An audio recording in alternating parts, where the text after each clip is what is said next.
బయట ఎండలు మండిపోతున్నాయి. హలో గాయ్స్, ఈరోజు మేమైతే ఆమ్లెట్ కర్రీ చేయబోతున్నాం.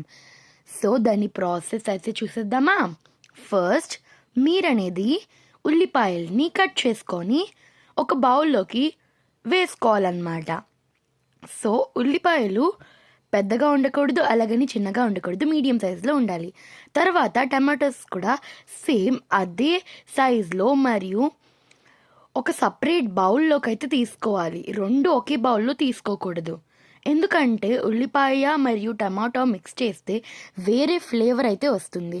సో మీరు ఇప్పుడు పచ్చిమిర్చిని కట్ చేసుకోవాలి. పచ్చిమిర్చిని మనము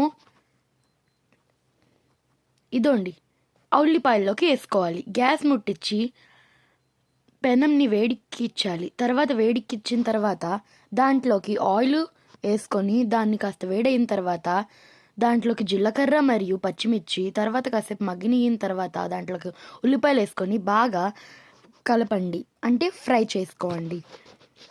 తర్వాత దాన్ని అక్కడ పొయ్యి మీద పెట్టేసి మనము గుడ్లని పగలగొట్టుకోవాలి ఒక బౌల్లోకి. మేమైతే 3 గుడ్లు అయితే పగలగొడుతున్నాము.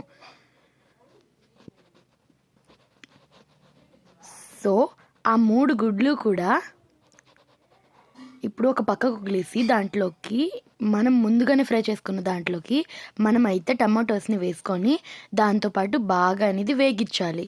తర్వాత కాస్త ఉప్పు మీ రుచికి సరిపడనంత తర్వాత మనమైతే బాగా కలుపుకోవాలి మన మిక్చర్ని ఉప్పేసిన తర్వాత.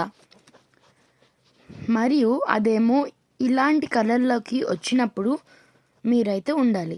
సో ఇప్పుడు దాంట్లోకి పసుపు, కారం, తర్వాత గరం మసాలా లేకపోతే చికెన్ మసాలా కూడా వేసుకోవచ్చు. ఇంకా నెక్స్ట్ ఏమో మన గుడ్ మిక్చర్లోకి కాస్త ఉప్పు వేసుకొని కలిపేయాలి. ఇప్పుడు నెక్స్ట్ ఏమో మనము ముందుగానే వేసుకున్న ఆ మసాలా మిక్చర్ని పొయ్యి మీదే ఉంచుకొని బాగా కలిపి ఇలా మేము చూపిస్తున్నట్టు దగ్గరగా ఇలా చేయాలన్నమాట. ఇప్పుడు దాంట్లోకి మనం కలుపుకున్న ఎగ్ని వేసేయాలి. సో ఎగ్ని దాని మీద మరియు సైడ్స్కి కూడా బాగా పట్టించాలన్నమాట. ఇంకా నెక్స్ట్ ఏమో అది బాగా వేగడానికి దాని చుట్టూ కూడా ఆయిల్ కూడా వేసుకోవాలి. మేమైతే దాన్ని చూసి త్వరగా తీసేయండి అన్నాము, బట్ అది ఇంకా ఫ్రై అవ్వలేదు.